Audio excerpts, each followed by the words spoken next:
My name is Eleanor, and until 6 months ago, I lived what most people would call the American dream.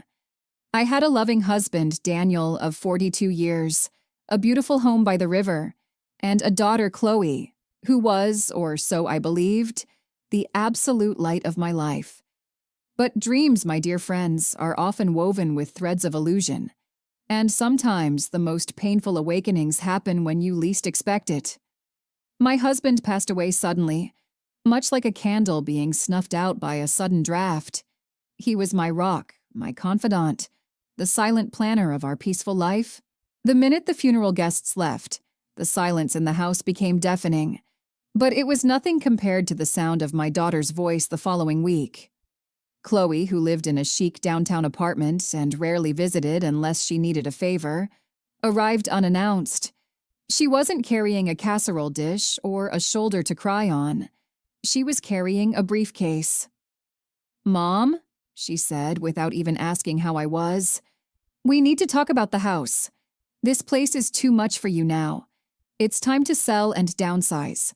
I remember the cool, metallic click of her briefcase as she set it on the mahogany table Daniel had built. It was the sound of a closing chapter, a calculating sound that chilled me to the bone. "It's time to sell and downsize." This wasn't concern. This was an eviction notice wrapped in a thin layer of false care. My husband had spent his life building this haven, this golden cage, as he jokingly called it, and now my own blood was trying to take the keys. I felt a sharp, cutting pain, not of grief for Daniel, but of betrayal by Chloe. I had poured my soul into raising her, sacrificing my own dreams for her happiness, only to be discarded when I was most vulnerable. But just as my heart began to shatter, a memory, faint yet powerful, returned. 3 weeks before he died, Daniel had handed me a small, heavy box. "Eleanor," he whispered, "put this deep in the old safe behind the portraits. Don't open it unless the day comes when you realize that not everyone loves you for who you are." I had dismissed it as the ramblings of an aging man, but now the image of that box burned in my mind, a tiny ember of hope in the darkness of betrayal. I took a deep breath, the calm before the storm settling over me. My daughter had just started a game she thought she would win easily. "Sweetheart," I replied, my voice steady, putting on my best performance as the frail, confused widow. "The house? Oh, I suppose. But where would I go, and what about the money?" Chloe's eyes, which were usually fixed on her phone, finally looked at me, and I saw a flicker of relief that her manipulation was working. "Don't worry, Mom. My husband Jeremy found a lovely little 2-bedroom condo for you. Perfect for one person. It's practical.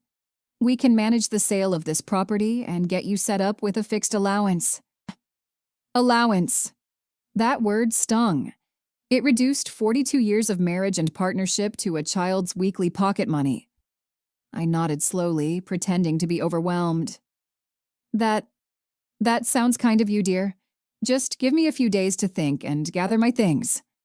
Chloe smiled, a calculating smile that confirmed my worst fears. She thought she had won. She left the same day, promising to return with the lawyer's documents. The moment the door closed, the act was over. I went straight to the old safe, hidden behind a large portrait of Daniel and me on our wedding day. My hands trembled not from fear, but from a growing sense of determination. The box was there, heavy, wrapped in the same velvet cloth I remembered. Inside, I found 3 things: a thick legal folder, a key to a downtown safe deposit box, and a long handwritten letter from Daniel. The legal documents took my breath away. Daniel, my quiet, bus-driving husband, had been a brilliant, silent investor. We didn't just own the house and a small bank account. We owned properties, rental townhouses, a commercial building downtown, and a substantial investment portfolio. The letter, his familiar handwriting full of love and foresight, explained everything. "My dearest Eleanor," he wrote, "if you are reading this, it means I am gone, and perhaps someone is trying to take advantage of your gentle nature. I've watched Chloe and her husband Jeremy over the years, They are good people, but ambition and greed, my love, are powerful poisons. I've hidden the true extent of our wealth. I wanted our daughter to love us, not our money. Now, you know the truth. Use this power wisely. It is time to teach a final, profound lesson. I am always with you. I sat on the floor, surrounded by documents that proved I was not the frail, poor widow my daughter thought. I was wealthy, far richer than Chloe and Jeremy could ever imagine. The apartment building where Chloe lived, the one she flaunted as luxury living, Daniel owned the land under it. I was the landlord. The game was truly on. The calm determination I felt was not the urge for revenge.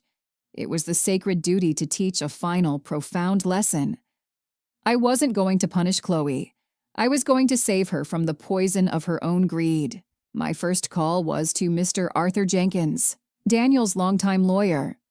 Mr. Jenkins, a man as meticulous as Daniel, listened without interruption as I explained the true scale of the estate.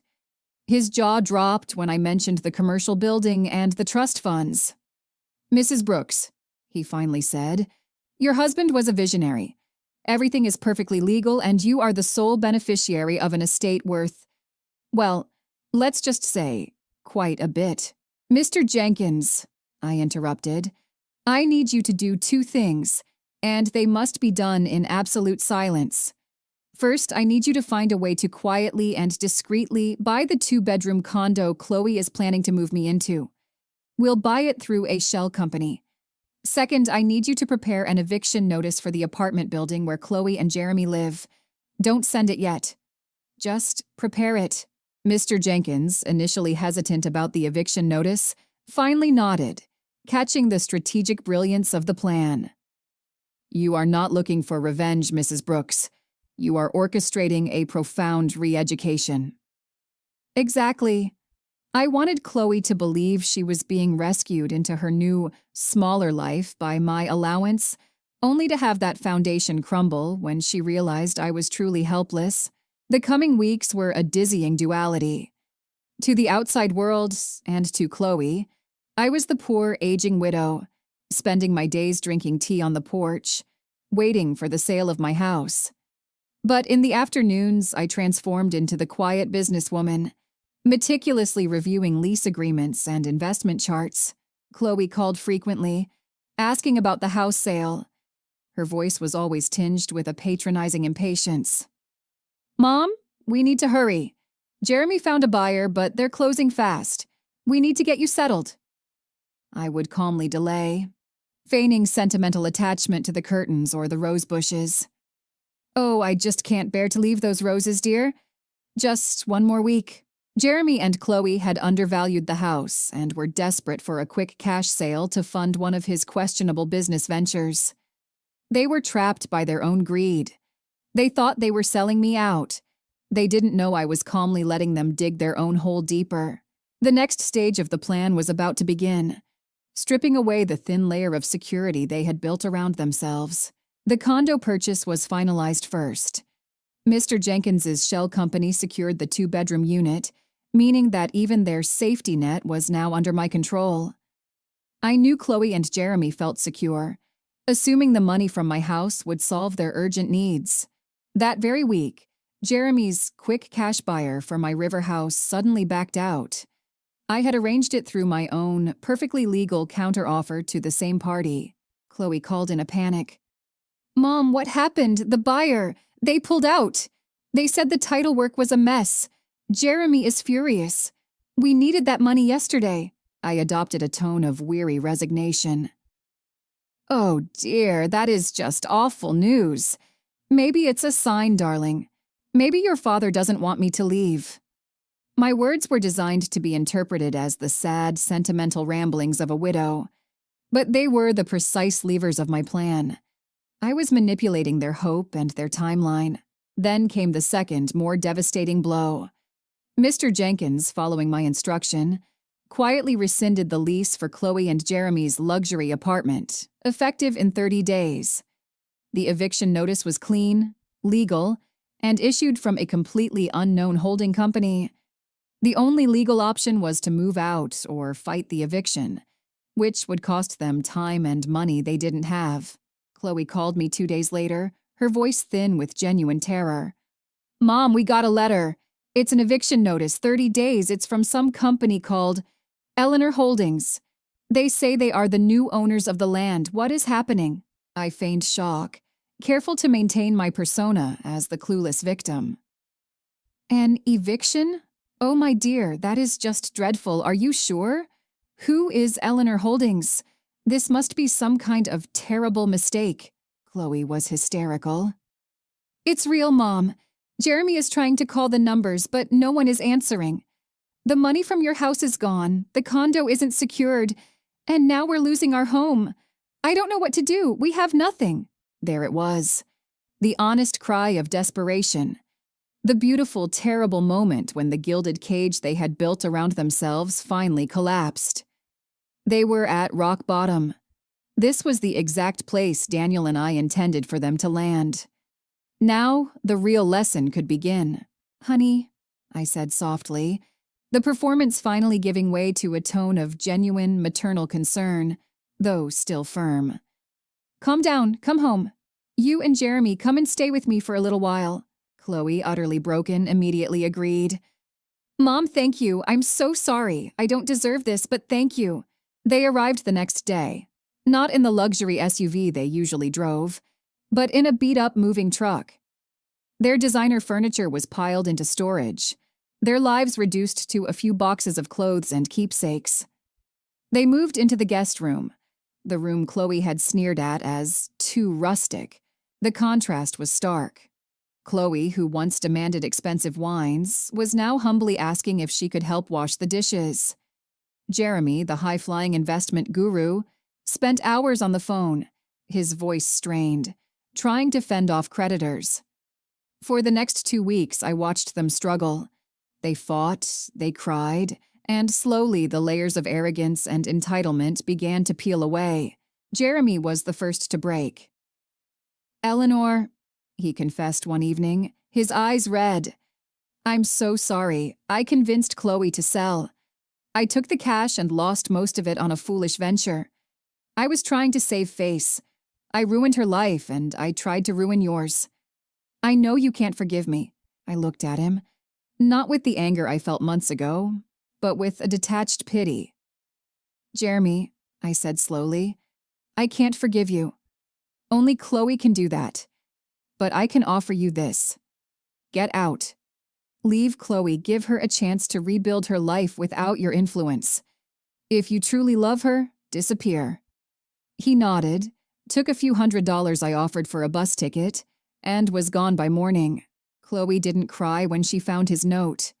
She looked devastated, but also relieved. "He's gone," she whispered. "The debt, the apartment, the money, it was all him. And I chose him over you." This was the true rock bottom. With Jeremy gone, the true work began. Chloe didn't ask for the allowance or the condo. Instead, she asked, "Mom, where can I find a job? Any job. I need to earn my way back."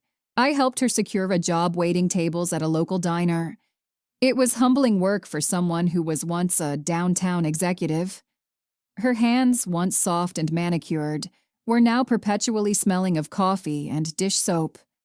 She was exhausted every night, but there was a new light in her eyes. Dignity. She started bringing home her tips, separating them into little jars. Rent, savings, groceries. One night, she handed me one of the jars. "Mom," she said, her voice filled with pride, "here's my share of the groceries. It's not much, but I earned it." I accepted the jar, my heart swelling with emotion. This small jar of dollar bills was worth more than the entire estate. After a month, she told me, "I can't just keep working to survive, Mom. I want to go back to school. I want to study social work. I want to help women who are trapped like I was." This was the moment, the final glorious realization of Daniel's plan. I looked at my daughter, her face tired but radiating purpose. "Chloe," I began, tears welling up, "you've earned the right to know the truth. You've paid the price and you've found your path. You are no longer the girl who needed to be saved. You are the woman who saved herself.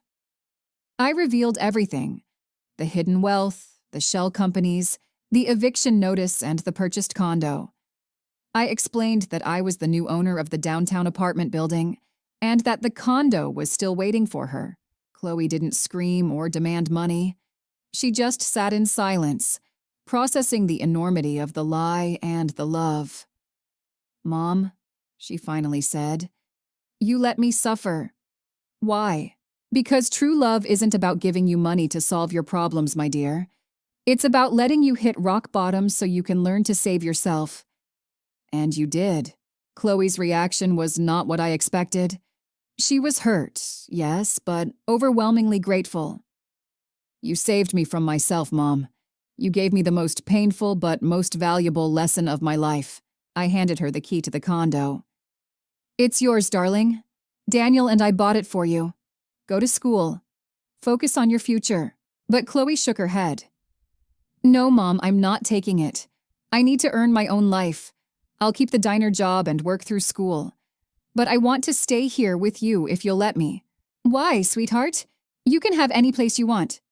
"Because here," she said, looking around the modest living room, "is where I found my way back. This is where I learned that wealth isn't the number in your bank account. It's the depth of your love. This is my true home." I couldn't hold back the tears this time. "This will always be your home, darling." We spent the next 6 months side by side, two strong women building a new kind of partnership. Chloe continued her work at the diner and started her social work degree. She became fiercely independent, responsible, and compassionate. We used some of the investment properties to start a foundation in Daniel's name. Its mission? To help single mothers and older women find financial independence. Chloe, who once plotted to sell my river house for quick cash, now managed the foundation's rental properties, ensuring the tenants were treated with dignity and fairness.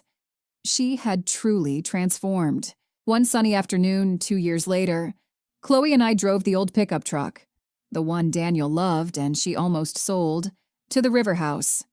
It was now a retreat center for the foundation. Chloe stood on the porch, her hands no longer soft, but strong and competent. "Mom," she said, looking out at the shimmering river, "remember when I wanted to sell this place?" "I do, dear. It was a painful memory." "Not anymore," she smiled. "Now, it's a monument to the best man I ever knew and the strongest woman. I'm so proud that this place is now a haven for other women who need a safe place to hit their own rock bottom and find their way back." My daughter, the one who tried to discard me like garbage, had become a rescuer. She had found her purpose. I looked up at the sky, where the clouds drifted like Daniel's silent thoughts. "We did it, my love," I thought. She finally learned the lesson of the golden cage. The next step in their lives was about to begin. The foundation grew rapidly. We named it the Daniel Brooks Foundation for Women's Independence. Chloe's story, her honest journey from entitlement to rock bottom and back to purpose, became the heart of our mission. She had a unique ability to connect with the women we served, the ones who were terrified of being a burden or had been betrayed by the men they trusted. The downtown condo, the one Mr. Jenkins bought for us, remained empty. Chloe refused to live in it. "That key," she told me, "is a reminder of the life I almost had and the life I now choose." Instead, she used the profits from one of the rental townhouses to purchase a small, simple home near the university, paying for it entirely with her savings and a small, responsible mortgage. She had chosen self-reliance over easy wealth. My role transitioned from silent strategist to proud grandmother. Chloe met a wonderful man in her master's program, a kind, humble professor named Samuel. They didn't marry for money or status. They married for love and shared values. I watched their wedding, my heart full, knowing that this was the life Daniel had always hoped for her. One day, Mr. Jenkins called. "Mrs. Brooks," he said, "I need your signature on a final document. It's the deed to the apartment building downtown, the one where Chloe and Jeremy lived. The building is now fully paid off and generating substantial income. What would you like to do with it? I paused, looking at the family photo of Chloe, Samuel, and their newborn son, Daniel, named after his great-grandfather. Mr. Jenkins, I instructed, transfer the ownership of Eleanor Holdings, the shell company that owns the building, to the Daniel Brooks Foundation. Let that building, the very place that represented Chloe's greed, become the perpetual funding source for her redemption. The story of the River House, the eviction, and the hidden fortune never became public. It remained our family's sacred secret. To the outside world, Chloe had overcome a terrible betrayal by a dishonest husband and had rebuilt her life through hard work and determination. This version of the story, based on her own actions and merit, gave her true dignity. When the first rental income check from the downtown building arrived at the foundation, Chloe was stunned. "Mom," she said, this is overwhelming. That building is funding everything. Why?" "Because, my darling," I explained, "it's a perpetual reminder that the greatest acts of love are often the most painful. Your father protected you from the consequences of greed, and I protected you from the temptation of easy wealth. You earned your purpose. Now use that wealth to help others find theirs." Chloe realized that the eviction, the coldness, and the pain were all part of the deepest, most unconditional love a mother could offer. She had been saved not by a bailout, but by a carefully orchestrated fall. And that, my dear listeners, is the story of the Golden Cage. It's a story that reminds us that the only true wealth is independence and purpose. The most difficult lessons are often taught in silence, and a mother's love, at its core, is a commitment to seeing her child reach their full, honest potential, no matter the cost. I am Eleanor Brooks, and I hope this story gives you the strength to face your own difficult lessons. If this story resonated with you, share it with someone who needs to hear the truth about tough love. Years passed, and the foundation flourished. The River House became a beacon of hope, its porch often filled with women sharing stories of their own betrayals and their slow, painful climb back to self-reliance. The building where Chloe and Jeremy once lived, a symbol of their fleeting, greedy life, now generated the funding that allowed other women to escape similar traps. Chloe's life, once centered on luxury and external validation, was now defined by empathy and action. She was a true force for good, a testament to the power of a shattered life rebuilt on a solid foundation. She finally moved out of my house, but not into the empty condo. She and Samuel bought a modest home with a small garden, a place she could truly call her own. The condo remained the enduring symbol of her journey.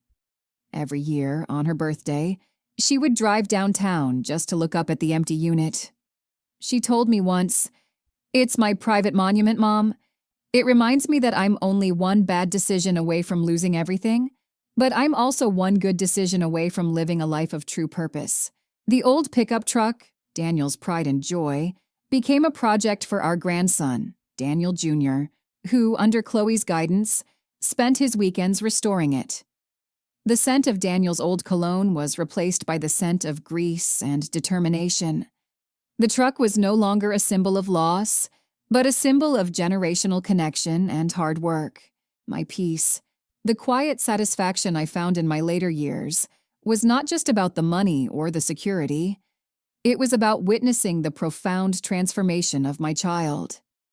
Daniel had not just protected me from poverty, he had given me a weapon, the power of controlled consequence. I often sat on my porch, just as Daniel and I always did, sharing a cup of tea with my neighbor Clara. Clara, who had watched the whole saga unfold, once confessed, "Eleanor, I still can't believe you had all that money and let Chloe go through that. It seemed so harsh." "Clara," I explained gently, "if I had simply paid her debts, I would have bought her 2 weeks of comfort, and she would have learned nothing. I would have enabled her. By letting her fail, I gave her a lifetime of strength. Now, she doesn't just manage money. She respects it. She doesn't just love me, she values me." And that was the truth. Chloe's love was no longer the entitled, demanding love of a child. It was the respectful, grateful love of a mature woman who recognized the immense sacrifice of my silence. The last time I saw Jeremy, he was serving food at a soup kitchen. He looked older, tired, but the arrogance was gone. He saw me and his eyes dropped. He didn't ask for forgiveness. He simply nodded, a silent acknowledgement of the justice that had finally been served, not by a courtroom, but by life itself. I didn't speak. I simply nodded back. The lesson had been learned by all. The house by the river, the original golden cage that Daniel and I built, still holds the scent of his morning coffee and the ghost of Chloe's childhood laughter. It is my sanctuary, but no longer just my own. It is a place where women who are currently living their own version of Chloe's past come to find healing and purpose. My daughter, the one who tried to sell my sanctuary for a bus ticket to a new life, now runs the sanctuary. She counsels the women, her voice filled with an empathy that only comes from deep personal pain. She often tells the women, "I know what it feels like to choose a beautiful lie over an uncomfortable truth. I know what it's like to think you've lost everything. But sometimes losing everything is the only way you realize what you truly have." My mother saved me, but only after I learned to save myself. The greatest victory wasn't the hidden wealth, the successful investments, or the luxury of a lifetime of comfort. The greatest victory was watching my daughter choose integrity over indulgence and love over ambition. That was Daniel's final, perfect, and most enduring gift. As the years advanced, I found myself increasingly grateful for the quiet wisdom Daniel left behind. He taught me that true power lies in silent foresight.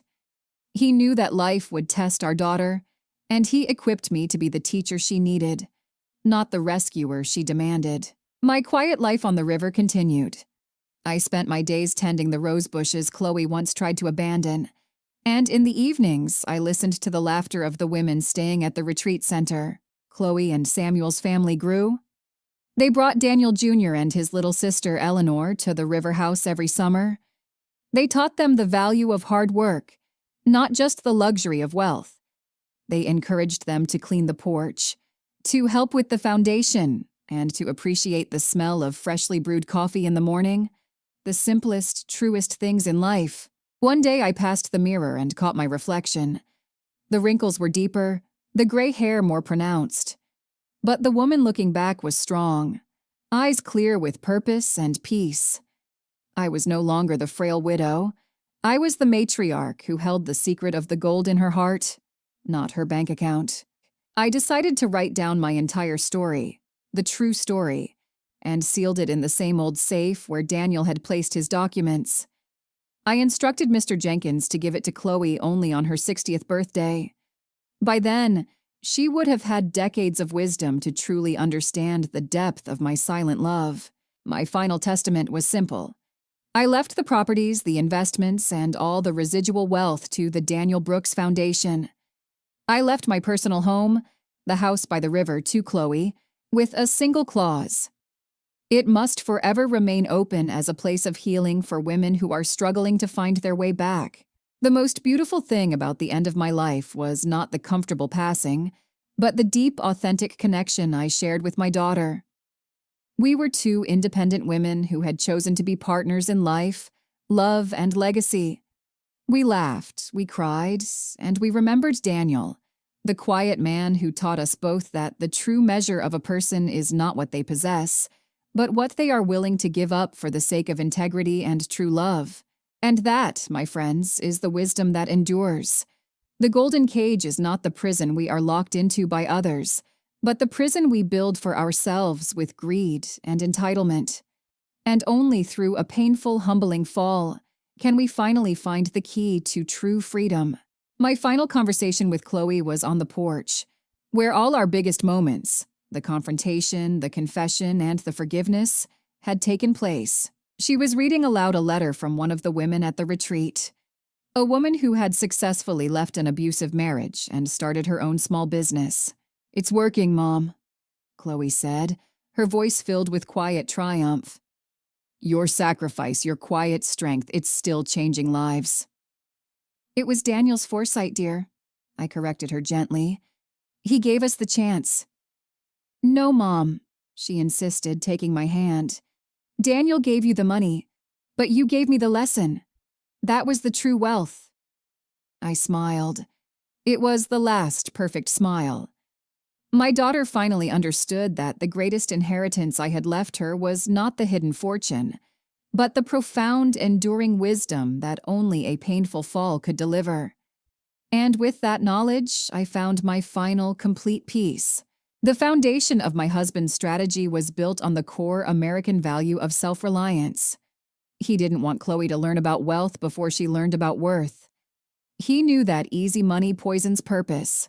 I often think about the moment Chloe was working that humbling job at the diner. She was exhausted, yet she came home with a dignity I hadn't seen in years. That pride, that sense of earning her own way, that was the real money. The goal was never to see her suffer. It was to let her feel the weight of honest consequence.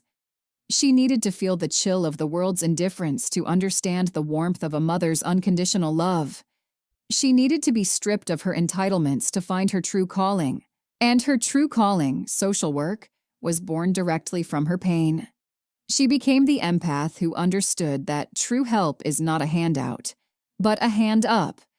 She became a woman of genuine substance, built from the bottom up. Forgiveness, I learned, is a deeply personal act. I forgave Chloe the moment she asked for the job, not the money. That shift in her priorities released me from the burden of anger. My decision to let Jeremy walk away was also an act of self-preservation. He was a poison that needed to be surgically removed from Chloe's life. By offering him the escape, I was ensuring Chloe's clean break and the start of her new chapter, unburdened by his toxic presence and influence. The peace that followed was immeasurable. It was the peace of knowing my sacrifice of silence was not in vain. It was the peace of a mother who had successfully launched her child into a life of meaning and independence. Part 19. The Matriarch's View. I became the unexpected matriarch of a sprawling, emotionally complex family. My genuine adult daughter, my humble son-in-law, and the generations to come. But my family also included the hundreds of women touched by the Daniel Brooks Foundation. My legacy was not a mansion or a title, but a story of tough love and ultimate redemption. I hope my life, and my choices, remind all of you that sometimes the most loving thing a parent can do is to step back and allow their child to face the consequences of their own choices. That silence, that apparent distance, is often the most profound commitment to their true happiness and growth. In the end, what did I lose and what did I gain? I lost a temporary illusion of a perfect family. I gained an authentic, enduring relationship with my mature, self-reliant daughter. I lost the comfort of a secret. I gained the pride of a lasting legacy, a foundation built on forgiveness and empowerment. I lost the easy route of a quick financial rescue. I gained the satisfaction of knowing that my daughter, Chloe, is a woman of integrity and profound compassion, a woman who truly knows her own worth. And that, my dear friends, is the most valuable inheritance of all.